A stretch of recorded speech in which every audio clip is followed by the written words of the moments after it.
Have you ever stopped to think about how we move fluids that are, well, almost unmovable? I'm talking about things that are super thick, filled with solids, or so delicate you can barely touch them. Stuff like chocolate, industrial sludge, even wastewater. Well, believe it or not, there's a very special kind of pump for that, and today we're going to tear it down and see exactly how it works. Say hello to the progressive cavity pump. You'll hear it called a PC pump, or maybe a single screw pump. But whatever you call it, this is not your average pump. It's a highly specialized machine, a real workhorse, designed for the kinds of tough jobs that would literally destroy anything else. So, here's our game plan. First, we'll get into what a PC pump actually is and what makes it so special. Then, we're going to look at the genius mechanism inside. After that, we'll run through the must-do pre-startup checklist, figure out how to troubleshoot common problems, and finally, wrap up with how to take care of it for the long haul. All right, let's get right into it. What exactly makes this pump the go-to solution for so many tricky situations in so many different industries? You know, its real magic is just how versatile it is. This thing can handle fluids up to 800,000 centipoise. To put that in perspective, that is way, way thicker than something like peanut butter. And it moves these fluids gently without destroying delicate products, which is exactly why the food industry loves it. Plus, it can move abrasive slurries, and it's self-priming up to 7 meters. It's a real problem solver. Okay, but how does it actually do all that? The design is so clever because it's both incredibly simple and totally brilliant, and it all boils down to just 2 key parts. At the very heart of the pump, you've got 2 main players, the rotor and the stator. The rotor is that single-helix screw, usually made of tough steel, and it fits perfectly inside the stator, which has this double-helix internal shape and is lined with a really durable elastic material, usually a type of rubber.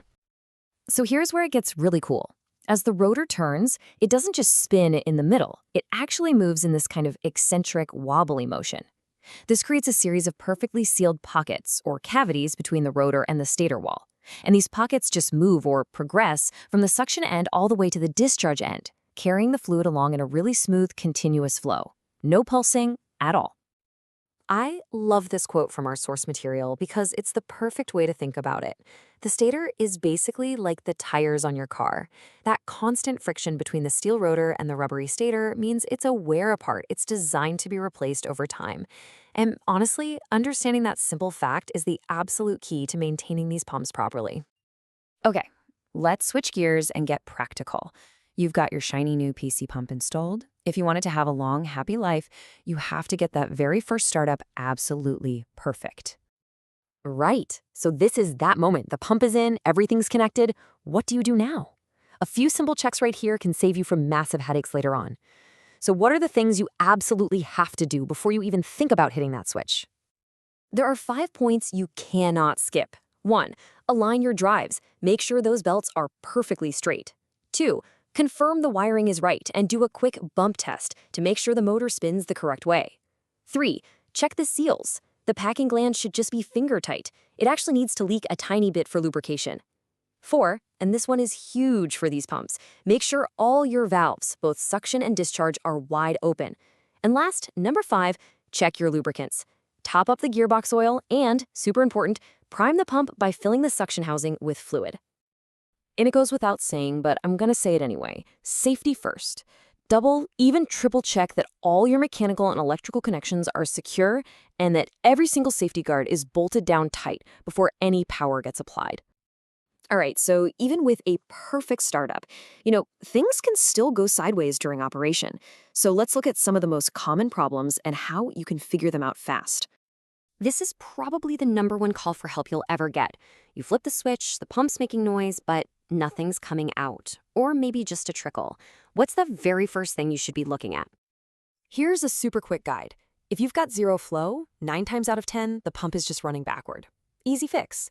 If your stator is wearing out way too fast, you're probably running the pump dry.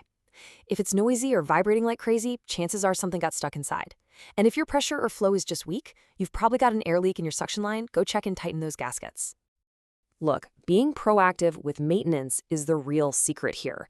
That's how you get thousands and thousands of hours of reliable service from these pumps. So let's break down what that really looks like. Remember this number. Somewhere between 700 and 1,000 hours of runtime, you need to do your first big wear inspection. What you find during that inspection is going to tell you how often you need to check it from that point forward. So when it's inspection time, taking it apart is actually pretty easy.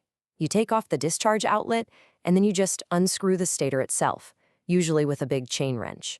That exposes the whole rotor and shaft assembly, which you can then just pull straight out as one complete unit.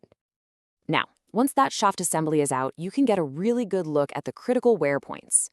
You really want to inspect the knuckle joints and the rubber sleeves that protect them. Those take a lot of stress from that eccentric motion. And further down, you can also take apart the bearing housing to check on the bearings and seals that support the whole drive shaft. So if there is only one thing you remember from all this, let it be this. A PC pump is built with parts that are meant to be consumed. The stator, the rotor, the seals, the joints, they're all supposed to wear out. They are the pump's tires. And once you start thinking about them that way, it becomes really clear that regular inspection isn't just a good idea. It is absolutely essential for keeping things running. And all this brings us to a really fascinating question to think about. As our technology gets better, as material science gives us stronger rubbers and tougher metals, what new doors are going to open for these amazing pumps? What things that we think of as unpumpable today, will they be moving in the factories of tomorrow?